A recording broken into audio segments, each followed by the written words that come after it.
Think Verizon is expensive? Think again. Anyone can bring their AT&T or T-Mobile bill to a Verizon store today and we'll give you a better deal. So bring us your bill.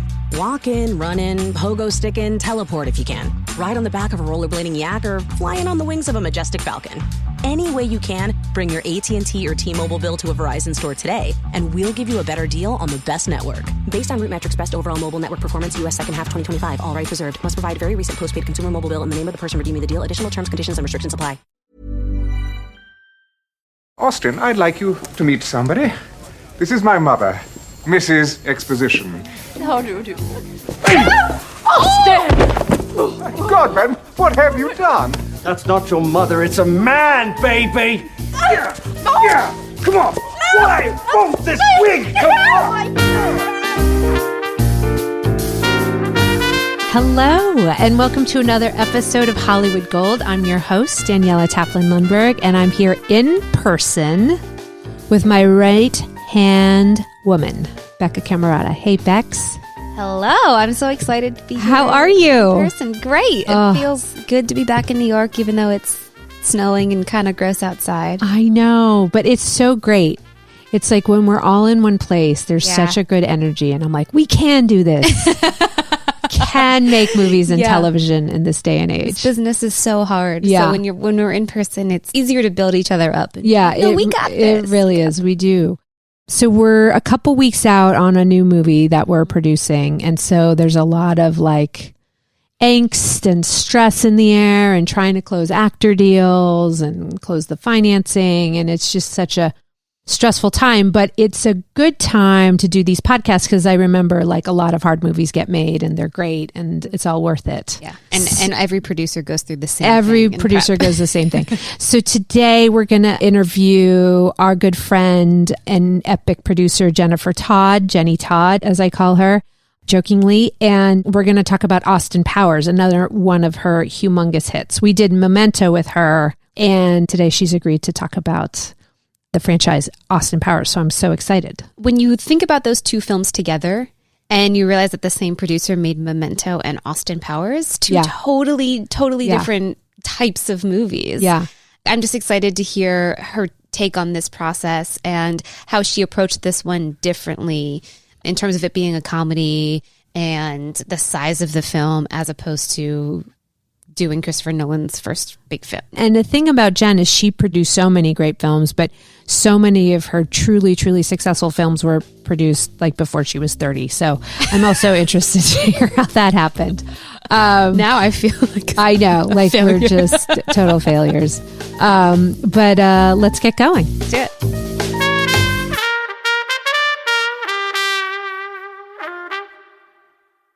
How did I get back here? Can you hear me okay? Sequel. Oh, hi, Danielle. Oh my God, Jenny Todd. How are you? You look beautiful. Oh, yeah, beautiful. I only get to see you at Academy meetings. Academy meetings and podcasts. Yeah. I'm hoping to change that. I'm coming to shoot a movie in the LA area. How great. What's the movie? It's called Goodrich. It's with Michael Keaton. Amazing. And Mila Kunis. And the writer-director is this woman, Hallie Myers-Shire. She's Nancy Myers' daughter and Charles Shire's daughter. Irreconcilable Differences is one of my favorite movies of all time. All right. So, Jenny Todd, we're going to tell the whole story through your eyes of Austin Powers, which launched a franchise, which is like, only a few producers can say they did that in their careers. Sure. Comedy franchise. Yeah. And a comedy franchise at that. So start from the beginning and I'll prompt you with questions along the way. Perfect. Tell me the story. I'm like this. So ready for it. I was young then, which I am no longer. And it was only the second film I was a producer on after Now and Then, which was also a New Line movie. So I had produced Now and Then with my sister and Demi, and they had a company, and I had worked for Demi Moore. I'm sorry. And I had worked in development. I had worked for Bruce Willis for a couple of years under a development deal. He had a TriStar. Okay. They got very busy on my sister's company. And so while we were in post on Now and Then, this project bubbled up. And how it came to be is that Mike and his wife Robin had moved to Mike Myers. I'm sorry. Yeah. Mike Myers and Robin Roseanne, his then wife, had moved to LA fairly recently. And we had become friends with them, and they were kind of new to town. Had he finished his stint at SNL? He had finished at SNL, and I had been a big fan of his from the show. Me too. Hadn't met him until he came out here, but I remember he did this one character twice about this hyperglycemic, hyperactive little boy that's chained to a jungle gym, which I thought was like, oh my God, obsessed. The end all be all. I mean, obviously there was like Wayne's World and all those things, but and like Simon, that one, do you remember the one in the bathtub who like never his parents he never saw? He was really a genius. So I was already a super fan. Me too. And we became friends, and they were new to town, and so we were like introducing them to friends and whatnot. And he mentioned he had been working on this script that was a bit of a Bond spoof. Mm-hmm. And it was, and we read it, and of course it was so funny. And it definitely was swinger. I think he had been inspired by his obsession with Burt Bacharach, who was later in the movie and stuff. But it definitely, the first draft was more James Bond and had a big kind of third act that played on one of the Bond movies. And he ended up doing a bunch of work to the draft as we were trying to get the movie made. And one of the reasons why is Jen, had he just like, you guys became friends and he was just like, I have this thing, I want to try to produce a film, and like, yeah, he was like, you guys are producers and you're my new friend, newish friends, and I've been working on this thing. And so he had left SNL, he had made Wayne's World, but his last movie before that had been So I Married an Axe Murderer, which I don't think was as successful as obviously the Wayne's World movie. So I think he was in a little bit of like, what's my life going to be now that I'm no longer the SNL guy, and so was inspired to write this character. And then because of this like Leslie Nielsen movie, Spy Hard, that was coming out, that was a Bond spoof. I remember sitting around watching like these Italian spy movies with him, and he kind of leaned in even harder to the swinger stuff in the 60s of it. And also budgetarily, we couldn't afford, as we got closer, we couldn't afford like the big third act action piece as much. I mean, it's funny. I remember I was talking about this recently in reference to like doing special effects cheap, but we'll get there later. But like part of it was interesting having to make the movie for the price that we did. Cause like at one point we're like, we'll just put a garage door on a rock and it'll be like, and it'll be into the underground layer. He'll just drive behind the rock. Like, and some of those ways, to be honest, it makes it funnier. And it's funny how like it didn't need to be that, but that was part of the reason how the script kind of ended up being where it landed. Okay. And when you were doing the script work with him, was it just on spec? Like, was it already sort of set up? Like, give me a little frame of reference. Yeah, sure. We started developing, but then Suzanne and I had just made Now and Then at New Line, and we had relationships there. And so we showed it to Claire Rednick-Polstein and Mike DeLuca, who wanted to make it, but it wasn't like greenlit or anything like that. I think we kind of picked it up with the idea to package it. And then together with New Line, we had to put a director on it. And it was interesting at the time because Mike is a writer, performer. Certain directors are not as interested in that because it's like a power dynamic thing. You know what I mean? I think that some people were, and we went through. And Mike was very particular about who he wanted to. So he rejected a lot of people. A lot of people rejected us. And then interestingly enough, Jay Roach, who was a student at USC at the same time as my sister, he was older than her, and she produced his senior thesis film. So she knew him since college. Then by the time I got to SC, he was teaching there, and my sophomore year at USC, he taught my motion picture camera class. Stop. So he was our old friend, and he had been one of those guys, he could do everything. He would come in and like rewrite a script for us. One day I think our DP on If These Walls Could Talk was sick, and he came in and was this DP for the day. I mean, he's like the jack of all trades kind of guy. And when he came to LA, and Jay's married to Susanna Hoffs, who's a musician. Oh, right. And so through us, they became friends with Mike. So he also knew Mike as a friend. And that's how we ended up getting Jay on the movie. But it was a process because he hadn't made a movie before. He had done some second unit directing, and we kind of cobbled together this reel. I remember showing Bob Shea, and he was like, what is this? And we were like, this is the guy, because he was really the only guy that I think honestly could handle Mike and like had the zest for the material. So it was a process to get him approved there, but we ultimately did. And in those days, the time frame is like what? Jen? Remind me, like what, 90? I think we made the movie in 96. 96. Okay. Right. So a reel at that time was just like 100 years ago, Tanya. 100 years ago. It was back in the olden days. How did we put together a reel? We've colorized it since then. But yeah, no, it feels like a long time ago. And it's interesting. And we'll talk about this too. It's interesting when you have a successful movie at such a young point, early in your career. Because I feel like now people are still like, she produced Austin Powers and Memento. I'm like, am I ever going to make anything that's like, that's going to knock one of those off, please? Jen, I don't want to hear it. You already have like so many movies that are like box office boffo. And I'm like still looking for my box office boffo. But there's no box. There's barely any box office these days. But so let's hope you and I can get back in there. That's right. Russian intelligence, are you mad? A lot's happened since you were frozen. The Cold War's over. Well, finally those capitalist pigs will pay for their crimes, eh? Hey, comrades, hey? Austin, we won. Oh, groovy, smashing. Yay, capitalism. You know, I have one simple request, and that is to have sharks with frickin' laser beams attached to their heads.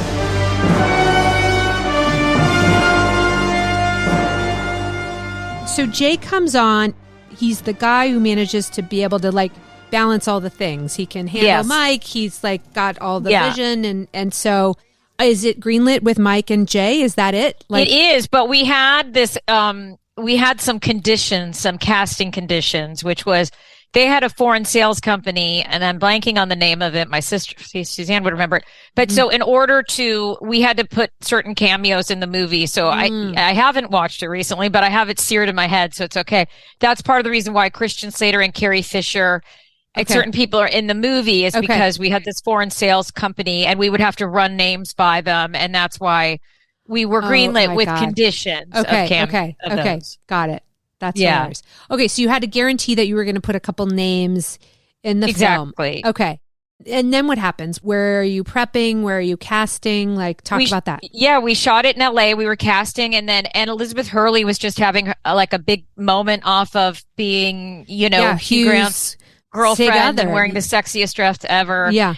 And she's awesome. And she just totally got it. I can't imagine anyone else kind of playing that role, but she was so good and just like real. So yeah. She like did not try to match Mike. She just did her own like straight man thing. And it was so good. Yeah. Very fun. I know. And very easy to look at. And, just a lovely human too. So we had a lot of fun with her. And I do remember, it's funny. We wanted Jenny McCarthy to be the head fembot. Oh, but she passed on us, but she came back for the next movie. Like, that was my funny. God, that's so funny. I know. Yeah. I actually just donated a fembot costume to the Academy Museum. I found it in my attic.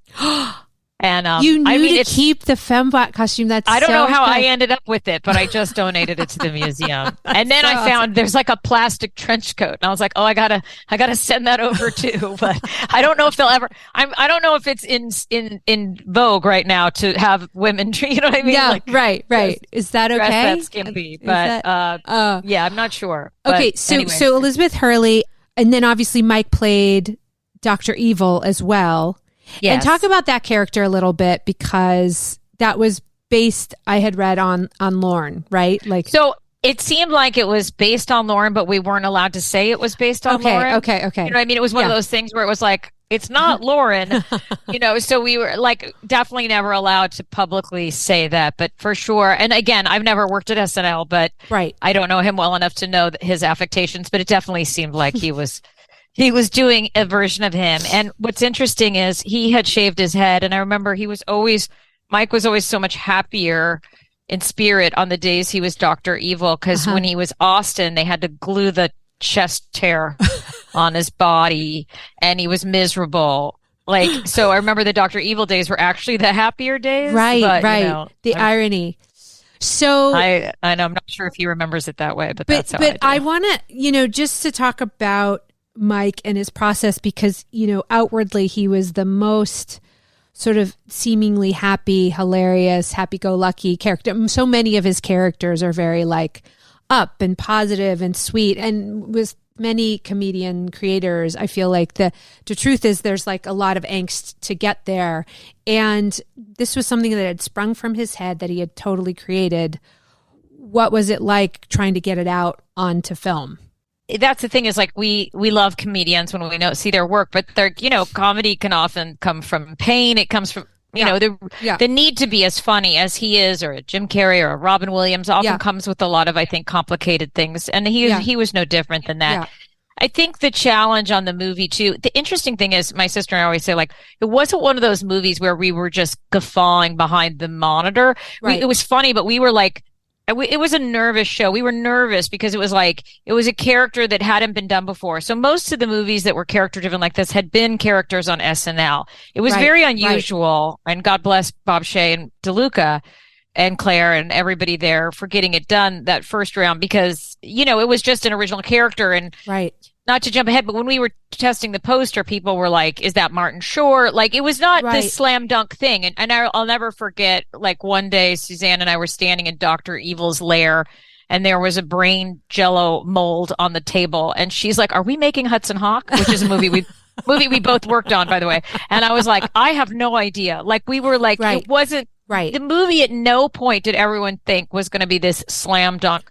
I can't tell you, if you put a gun to my head and said, there'll be 2 sequels to this movie, I would never, ever have thought that, which is why it's so, hindsight is everything, but it was, and in some ways, you're attempting to do something really original. Yeah. And in the moment, it feels crazy. Yeah. It just feels crazy. So I think for Mike, he felt a lot of pressure. Yeah. And to his credit, hired a first-time director who he trusted, and Jay was amazing, but also just a lot of pressure every day to make sure we were getting everything we needed to do. It wasn't like we weren't guffawing and being like, aren't we funny? Yeah. It wasn't that kind of set. Well, that is like the question, because a lot of those sets, there's like an intentional campiness, right? It's all like a tip of the hat to like the layers that existed in these like old Bond films. And so, as I was watching it, I was like, a lot of this feels so practical, like you could just like punch through the wall, and like it totally was. I mean, and like the day we shot the opening musical sequence at Paramount, like, was really fun. I mean, we had the levity. I mean, when we were on the strip in Las Vegas with Burt Bacharach that was amazing. Yeah. By the way, when we shot in Las Vegas, we were on reverse splits in the casino. So we were shooting midnight to noon, which might be the worst time. Like, it's worse than a night shoot. It's a reverse split. That's when you could get in the casinos. Shot there for a week. I felt like I'd been there a month and a half. Like, I couldn't. My God. Did you just want to take like a thought shower every moment? Yeah. That's so. Yeah, it was really tough, but that was amazing. So there were amazing kind of lighter moments, but it was for what it cost, which I believe I think our budget was 16 and a half. Okay. At the time. And remember, you're still shooting on film. Right. I always have to remind people. So, you had it cost money. That. Yeah. It cost money. It cost money and time and lighting and all that stuff, because digital wasn't out yet, you know. So it didn't feel like a lot for all we had to do, But my question, I guess, because of budget reasons, the layer was like a garage door opening, right? Like, was that always the way he had intended it? Or when you were like, all right, this is the money we have to think creatively about how to cut costs and make things a little bit more practical and affordable? Yeah, it was both. I mean, he obviously always wrote for the funny. Like I said, the first sequence, it was like people were rappelling down from a ceiling, and it was just too big. Yeah. But as we were crunching, we just leaned into cheap as humor instead of cheap as cheap. You know what I mean? Just for comedy's sake. Right. For sure. Like I said, and in some ways it felt okay, because all of these old movies, which he would have us all watch, all these Italian spy thrillers, looked pretty cheap too. Like, they were definitely, not spending money. No, so it leaned into the milieu, Yeah. And Jay Roach has gone on to like such extraordinary work after you guys gave him that shot. What were the things you noticed about him right away as a leader and as a director and as a visionary, and what were his special bag of tricks? Yeah, I mean, he's just sort of calm, cool, and collected. And I always think the best quality in a director, which he has, is they have confidence and they have a plan, but their ego isn't big enough that they can't bring in a new idea. Like the best idea wins, and then they get credit for it no matter what, right? So I always think, and Jay has that in spades. So he's very prepared, and like I said, and very hard to rile up, like very hard, very like unflappable, which is also, I think I might have, my sister always says, like, why do we meet directors for coffee? Like, we should drive out into the desert, have the car break down, run out of water, and see how they react, because that's what making a movie is like, right? That's right. And it's true. So he is a guy who under that circumstance would like be able to change the tire and find the way, you know, he just, he has those qualities. He's not a laugh riot himself, but he really understands comedy. You know, I mean, I think he gets it. And I think has some of those really essential qualities of a director. Like I said, I always want them to make sure they understand, like, it doesn't matter where the idea comes from, you get the credit, you know, but you have to have that ability to kind of sort through the ideas that are coming at you and be like, oh, that's the right one, you know. And he was an amazing collaborator with Mike, who is a handful, you know, brilliant and incredibly funny, but, you know, needed help getting his vision there, you know, and Jay was absolutely, ironically, the right person. Like, who knows when you go into these things, you know? Sure. And how would that manifest on set, just being a handful, like needing multiple takes, needing more time, needing a minute to himself? I think also just like frustration in any moment about something that wasn't working, and what was the right path to fix it and make it work and make it funny. I think it just required a lot of patience I think Jay has more patience than anybody I'd seen, you know, to kind of help get through all that. A lot of that stuff, you know, it comes together in the edit, like anything, like horror, comedy. A lot of these things come together after it's like honed. When you were watching dailies, were you guys feeling confident? Was the studio feeling confident? Were you a little bit like, we don't know what this is? We don't know what this is more still. I mean, hopeful, loved our movie. Like the way how you're like, well, I don't know what it is, but I love it. But I don't know if other people would think it's funny. And I remember the crazy thing is that we were making that movie, and New Line, I believe, was making Boogie Nights at the same time and around the same time. I mean, it like amazing, the movies that were getting made. You can't imagine anywhere making either of those movies right now. Right. But, you know, we definitely, like I said, loved our movie, but at no point were we like, this is going to be a smash hit for sure. Right.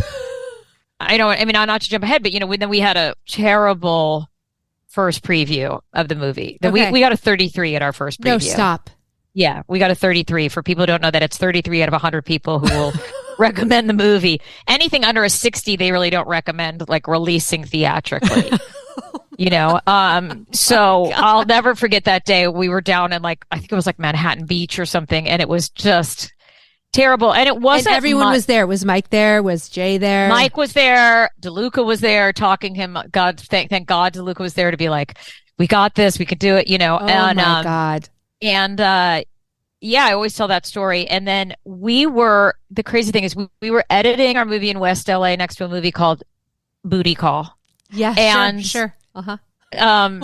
And they were also having a preview that night. So like we would run into them outside and be like, oh, you're having a preview or whatever. You know, we would talk to the director and the editor. Anyways, we got this 33. Everyone was panicked about the movie. Sure. And I go back to the editing room the next day, and the director's outside, and I say, how'd your preview go last night? And he goes, oh my God, it was amazing. We got a 93. There's a scene where the dog sniffs the girl's ass, and it played through the roof.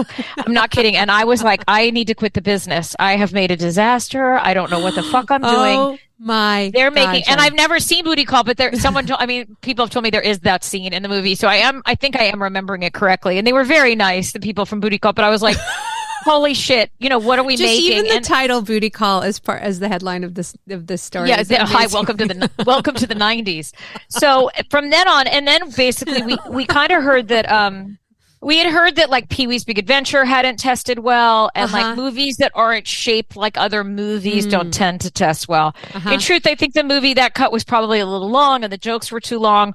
We reshot the end a little bit, but nothing major, you know, like how you go back and fix stuff. And then I think we barely got to a 60. So it was like everyone was white knuckling that movie. Yeah. That's what I'm saying. It was not like we got this.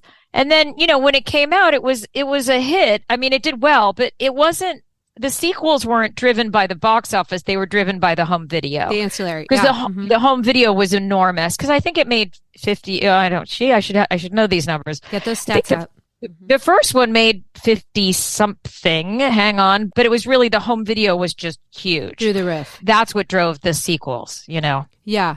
Well, 60. Oh, it made 67. Oh, that's good. Worldwide, $7 million. Domestic.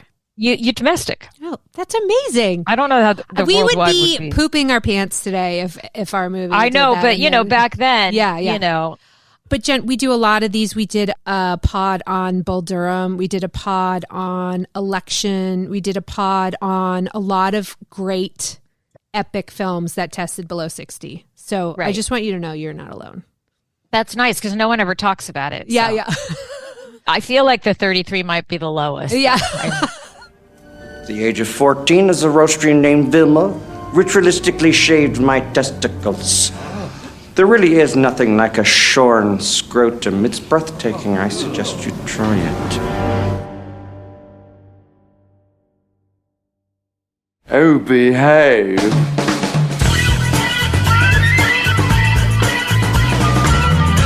Okay, so talk about, you never quite get above a 60. Is New Line still like bullish? How do you get everyone sort of over the hump, or is it everyone's just like, okay, we're doing this? I think distribution was incredibly nervous for sure, and I'm sure there were conversations we weren't privy to about like, do we just dump this or not kind of thing. Right. However it worked out down there, I think that they did stick with it and, to their credit. And then they had, they were a little bold with comedies. Remember they had, I can't remember the year of which ones, but they had a lot of Jim Carrey, The Mask. They had done, I can't remember what came before us. Rush Hour. We did one on Rush Hour. But that was sort of their model at the time was like, make 4 inexpensive comedies. One of them will hit and they'll pay for the rest. Right. Kind of. Right. That was kind of the thing. They had their horror movies and then they had that. And then God bless DeLuca making, Paul Thomas Anderson movies. Right. That's amazing. So. That's such a like incredible era.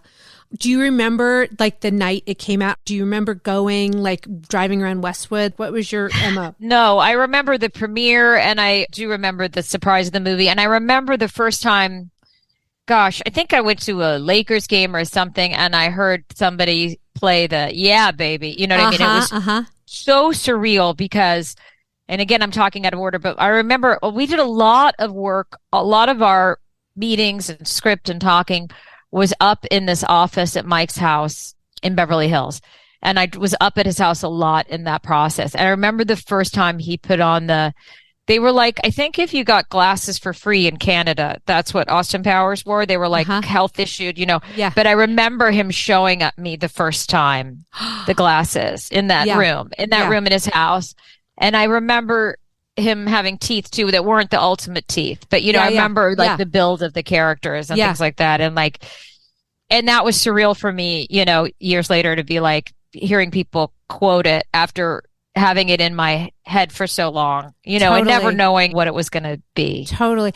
I mean, the building of the character, we sort of skated over that, but was that all in Mike's head, or was it something that he built with the costume designer and the hair and makeup? Like, was that sort of driven really by him and the images that he had referenced? Absolutely. And his parents are British. He was Canadian, but he had a lot of that just ingrained in him of what he wanted it to be. Yeah. And that was fun. And him actually revealing it to us in the early stages. And I want this and I want that. And I think you should wear this. And all of that was really fun. There was one, I'm trying to think, the Soul Bossa Nova, which ends up being that Quincy Jones song at the beginning, wasn't originally in the script. We hired this music consultant, Chris Doritas, who had Morning Becomes Eclectic for a long time on KCRW.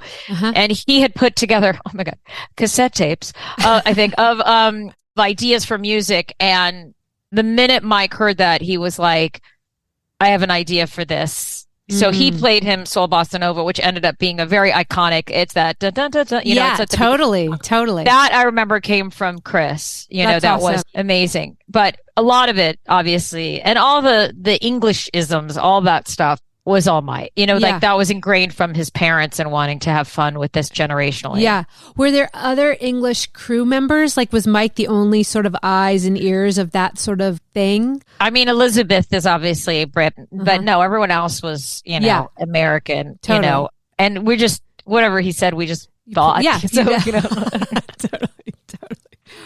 So the movie has sort of a slow burn. Like, it didn't have like a huge opening weekend. I think we were thrilled that it came out and did well, but it wasn't like, you weren't like, oh my God, this is such a huge success, you know? And then, a while longer, I remember DeLuca calling and saying, your home video's through the roof. We think we should talk about another, you know what I mean? It was like, so it was cool. A while So you weren't later. even pitching that. You weren't even like, oh, we got to go back for a number 2. It was No. Yeah. I think comedy sequels are pretty rare. That's what I'm saying. They're weird. And oftentimes they're less successful, not more, because you're kind of going back to beat the dead horse. But then I guess because this has a little bit of Bond in it, maybe it had life to have, it had more adventure. Yeah. So. And the first one is so special because it's just the origin story. So. That's right. It does. Like I started watching the second one accidentally first, and it's so much like hyper stylized. It's like you guys really figured it out and goes in with like such a bang. But the first one felt like a little bit like Finding the Legs and the origins of it all, which is so sweet. Did you find that Mike in the second one was more relaxed? Not so much. Okay. I see your face. I don't know if I would say relaxed is, it's always weird it's great, but also weird when something has success and then people come back and their personalities shift and all of that. But did Jay do the second one? Did Jay? He did all 3 of them. Okay. Yeah. And I'm just looking at our cast again. Oh my God, Seth Green. Oh yeah, Seth Green. He was so good. It was funny because we had a lot of conversations about who should play his kid because he had some ideas at first that it was, because there was a grown man because it's like, because of the, Sure. We kind of hedged our bet and had it be a younger, grown man because we were like, I don't know if that'll sell, if it'd be weird. It's perfect. These podcasts, we sort of choose these iconic movies that people love, forever.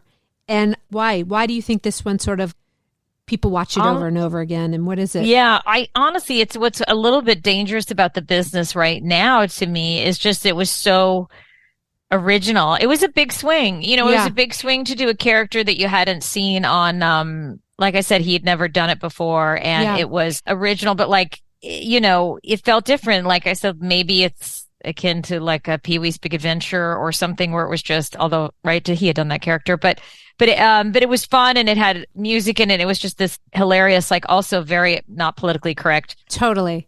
Character. I mean, I'm wondering, you watched it more recently than I have. Like, could we make that movie now? I mean, there's such so a sexist. It's so sexist, but there's like such a wink warmth to it. It doesn't feel dangerous at all to me. It feels like he's like a teddy bear making these these gross jokes. And so I actually think you could. I really do rewatch these movies with that eye, just being like, could we ever do this today? And there's all sorts of funny things where he's like constantly walking around naked and then the like strategic covering of his like genitals or whatever. Yeah. And it's like, that was a reshoot too. We added in the end, that was a pickup we did. Oh, really? With them in the hotel room. Yeah. Which weirdly we shot at the Church of Scientology up on Fountain. We shot there for a few days. It was so strange, but that was where the hotel room was. Oh, that we my shot. God. But we added that. That was a pickup, like I said. But yeah, the nudie blocking is funny, but just all the kind of hitting on women and you know what I mean. I'm not sure, but then again, comedy is rarely politically correct. Right. So that's the thing I think about. All the 80s comedies that I love. Airplane and Night Shift, and could you make those movies? Oh, Night Shift. They're running a prostitution ring out of a morgue. Like, would you totally. Like, I actually not sure you could make Caddyshack or Animal House, or I mean, they're really different. This one felt like there was a real heart and like a goodness in it, and so it was. So it's sweet, and he's sweet. But we have a character named A Lot of Vagina. You know what I mean? Like, I'm not sure. I know, but see, that's what I think.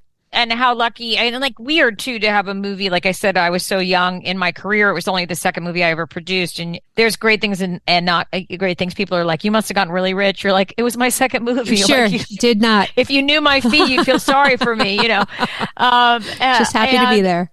Happy to be there. But but I do think it was crazily original for its time. And then that. And like I said, in this world of like IP, what's the IP? Let's redo. In some ways, I'd rather, and every once in a while it comes up as an idea and something like that. But I like to let things live. We'll see. I mean, it's up to Mike if he wants to ever, revive it, but I feel like it belongs in the chapter of time where it lives. And he's just, he was my favorite comedian in the 90s for sure. I was such a huge SNL fan and loved all his characters. And his performance is just, everything he does was just so, there was such a twinkle in his eye and it felt so lighthearted and warm. And ultimately there's a kindness underneath it all. So anyways, I just thought he was so brilliant. He has a love for his characters. It's Wayne and Garth. It really sticks with your head. I can't hear Bohemian, or the Queen, totally. They define that for me. Absolutely. He just grabs a moment and makes it his own, and that's so unique as a comedian. Yeah, truly, truly brilliant. Well, that's it, babe. You did it. Okay, good. I'm glad. Sorry for my old rambling memory, but hopefully I'll see you in LA. I love you. I adore you so much. I'll let you know when I'm there. It'll be in a few weeks, and then you'll see me all the time.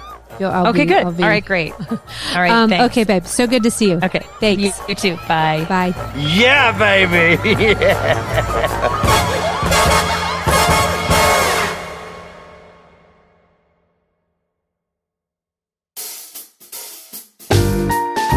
All right, Bex. Well, that was such a fun episode. She's such a good storyteller, and she knows exactly, the kind of nuggets that we want to hear from the set, but all the while being so politic and just speaking so wonderfully about everyone. And, she's a true professional, and I look up to her so much. It kind of surprised me that this was Jay Roach's first film. Yeah. I did not know that. Yeah. And I thought it was cool thinking back on her taking a risk on Chris Nolan. Yep. And then in this movie, her taking a risk for a movie that was a pretty big studio movie. Yeah. To take a risk on a first-time director again, I just think speaks volumes to the type of producer that she is, and someone who is willing to take risks and take chances on young talent. Well, it also sounded, in Jen's own way, I think Jen was quite clear in the fact that this was Mike Myers' brainchild. It was an original character that had not been tested on SNL. They were taking a real shot with him, but that you couldn't have slotted in just any director to take the reins and be Mike's partner on this, right? It took someone who was clear and had vision, but also could contend with Mike's own issues and maybe insecurities on set, because it was a lot on his shoulders. He was the face of it. He was the creator of it. So it sounded like it was not an easy role to fill. Yeah, and I actually didn't know how involved Mike Myers was. Obviously this is an iconic character that he created, and I associate Mike Myers with Austin Powers, but I didn't realize that it was his brainchild, that he came up with this, that a lot of the British humor was informed by his relationship with his British parents. Yeah. And it's funny when I think back, because me being a child of the 90s, I knew about Austin Powers before I knew about James Bond. So that's so funny. In my head, Austin Powers came first. So, obviously now I know, but I was thinking back on my memories of first. It was huge, right? Yeah. Austin Powers was everywhere. Yes. And Halloween costumes and totally. Baby, right? Yeah. And it's funny to hear her say that originally it really was kind of a James Bond parody. Yes. And I just think that that's really funny that there's probably a generation who thought that Austin Powers came before James Bond. That's so funny and so true. I totally agree. I think Austin Powers was such a cultural phenomenon. There's an entire generation of people who think of that before they think of James Bond, or they just think of them as completely different entities. Yeah. But one was definitely inspired by the other.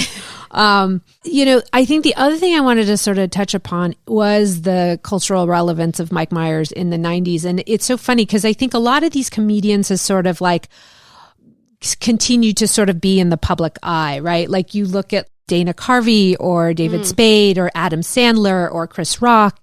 Those guys all were in SNL at the same time. And Mike Myers was, to me, one of the best. He was the one who was such a talent. He had so many great characters. He had this character named Dieter, which was brilliant. And We talked about a couple on the episode, this little boy named Simon who like was always in a bathtub and his parents were always away.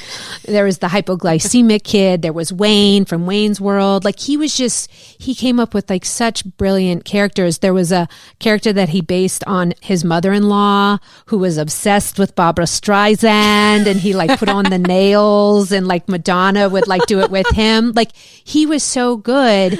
And I don't know if this is true because you are younger than I am, but if I told you like Mike Myers was as popular as Adam Sandler, like does that hold water for you? Like do you feel like that is true? No. Yeah.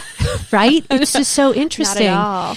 And so for me to see Mike Myers come out and like do Austin Powers, it made total sense because I was like, this is the most brilliant comedian working today. Right. And I think subsequently he sort of drifted a little bit into the background and isn't in the public eye as much. So for me, Austin Powers was so relevant because of that. That's interesting because I didn't have that context of watching him on SNL and being familiar with his comedy already. Yeah. So to me, Austin Powers was my first that was introduction to him. Yeah.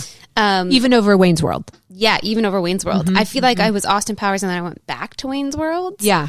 So I didn't know that he had this history of creating these characters and fully embodying these really, like with the teeth and just the physicality of these characters. I didn't know that. Yeah. But then on the other hand, I kind of grew up with the evolution of Adam Sandler. Right. So to me, he was more of a fixture throughout my whole life, whereas Mike Myers felt like there was a moment in time for this and this type of comedy. Yeah. And kind of like you and Jen were talking about where she asked you, could I have made this movie today or could I make this movie today? Yeah. I feel like his brand of comedy, which is, I think, hilarious, I don't know how that translates. Right. Whereas Adam Sandler was always a little bit like more subdued. Yes. I mean, he had moments, but it was right. a different type of comedy. It's true. Like Adam Sandler has sort of become this chameleon that can like star in a Paul Thomas Anderson movie or a Safdie Brothers movie and then flip back to like a Netflix comedy and like kind of can do it all and just seems like very zen about it. And that's certainly not what I was gleaning from Mike Myers. It was his thing. He was going to be the creator of whatever he was doing and take full ownership over it. And so they're two different brands for sure. And not to say that Mike Myers couldn't do that and couldn't, evolve in the way that Adam Sandler did. It to me, it feels like he didn't quite want that. Like that's not, Totally. And so I feel like it was almost, to me, I don't know, I'm just hypothesizing here, but it felt almost intentional, his pullback a bit. Yeah. And when you've created such iconic characters, like you kind of can. You can. But I will tell you, I just absolutely worshipped him. Back in the day, I would watch every SNL. I loved Austin Powers. I loved Wayne's World. So this was like such a fun one for us to do because I did revere Mike Myers in high school and growing up. Yeah. But that was so fun. Jen is the best. She'll never listen to this, as she's told me, but loved having her on and hopefully she'll come back. She'll come back again. Yeah, she has to. We could just make this whole podcast just interviewing her about her films. Really. All right, guys. Well, that was another really, really fun episode. Remember to follow us on Instagram, DM us. And remember to like and review and give us any suggestions for films or producers you want us to interview because we are actively trying to find more people and more films to talk about. All right, guys. Don't forget, stay gold.